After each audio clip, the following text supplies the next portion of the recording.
Malu Thank you. Tikia. Thank you, You are Mr. Chairman. recognized, ma'am. Good afternoon, Mr. Chairman and your honors. Thank you for your invitation for me to, quote, share your knowledge and experience with social media with the end in view of promoting accountability, authenticity, and digital well-being.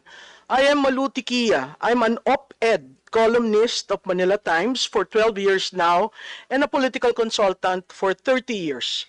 I spent my young productive years in the Senate in 1987 to 1989 and in the House of Representatives from 1992 to 1999. I am appearing before you today to honor that institutional tradition. How do I use social media channels? I use it as a platform for commentaries, advocacies, and as alternative classroom to discuss hot-button issues, explaining and making sense of issues to the public. I am not a blogger or a vlogger. I have a personal meta page. I do not have a social media company. I have not been involved with any narco and pogo groups. I am not pro-China. I am pro-Philippines. Having said that, allow me to state for the record that despite not being in a public office, I too am fair game. I have been bashed, bullied, accused of so many things, but when it comes to factual matters, malicious attacks, I choose my legal rights. One, against a lawyer who claimed that I was part of the Marcos Jr. campaign in 2022, and because of my survey results, I got a penthouse in BGC and drives around in a Range Rover. Both were lies. The case is pending. Then a private group in Meta chose to put out in public a photo of so-called DDS Coral with me on the center with a pig snout. Mind you, there were more than 12 persons there, some of whom I do not personally know. I am not DDS, nor am I part of the so-called DDS Coral. When they chose to bring it out of a private group and shared it publicly, it was done maliciously. So again, I filed a case. There was a time also in 2022 when the survey results of my company were maliciously altered. I called the media organization and a person in another political camp, requesting them to correct the matter or else I will avail of my legal rights. Both corrected, the latter even made a public apology. Mr. Chairman, your honors, the Constitution begins on page 1 with 3 words, we the people. And Article 3, Section 4, refers to the Bill of Rights, specifically freedom of speech, freedom of expression or of the press, and freedom of assembly are the bedrocks of democracy. But in politics, as you very well know, truth have various shades. For so long as there is no malice, we should err on the side of freedoms than contain them. Your honors, contrarian views are protected by such rights. Prior restraint is anathema to democracy. My thoughts in this hearing, number one, please be fair. And I say that because are you inviting critics, bloggers, creators, joiners, collectors, spectators, inactives? Because the 3-second rule really controls social media. These are the different classifications when you refer to social media. If Congress wants to deal with false narratives, all sides must be present. Number 2, be careful of reported social media strategists who offer politicians, candidates, a plan on increasing followers. Your honors, Mr. Chairman, followers are not voters. And the staggering costs are so scandalous and borders on being scams. You are being scammed if you follow the dictate of the more followers, the better for campaign. There were reports too where some influencers became guns for hire during campaigns. Number 3, Congress, and I am being, a lot of people are asking me not to say this, but I am sticking my head out here. Congress should ban the use of troll armies. Troll farms represent a significant challenge in the digital age, blending cyber warfare with psychological manipulation. Addressing them requires technological innovation, regulatory frameworks, and public awareness to safeguard democratic discourse. I am happy to note that these committees started with the pioneering work of Dr. Jonathan Ong and Dr. Jason Cabañez, entitled Architects of Network Disinformation.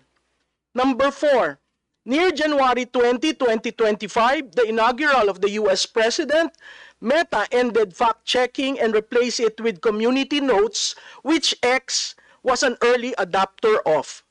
This is an evolving matter that we need to consistently be aware of, as well as AI and deepfakes. Congress should study what has been done in various countries that have implemented measures to ban or regulate the use of troll farms and coordinated inauthentic behavior, especially during campaigns and elections. 7 countries here for you to consider. As far as EU is concerned, they came up with the Digital Services Act and the Code of Practice on Disinformation. The US has Honest Ads Act. Germany has the Network Enforcement Act. France bans false information spread close to elections and mandates ad transparency. Brazil has fake news law that criminalizes the creating of fake accounts to spread election falsehoods. Taiwan recently criminalized foreign interference, including disinformation campaigns, with a fact-checking initiative to counteract troll army activity. Canada has Elections Modernization Act that prohibits foreign interference and mandates ad transparency. Australia has Electoral Integrity Bill criminalizing foreign interference and requires ad disclosure.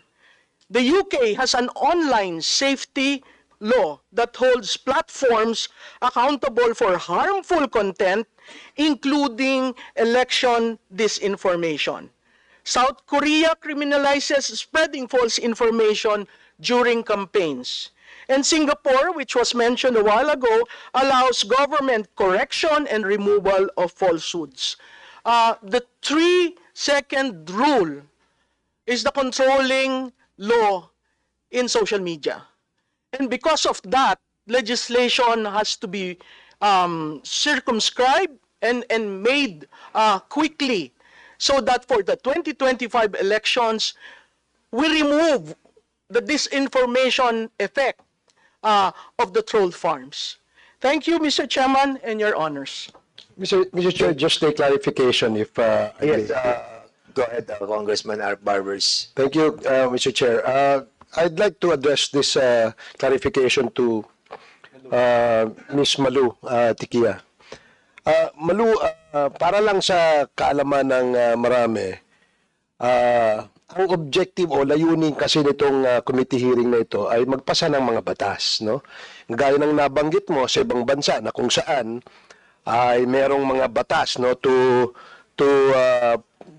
protect, no, yung the people from online scams and others, no, and other illegal activities that is being done in the cyberspace.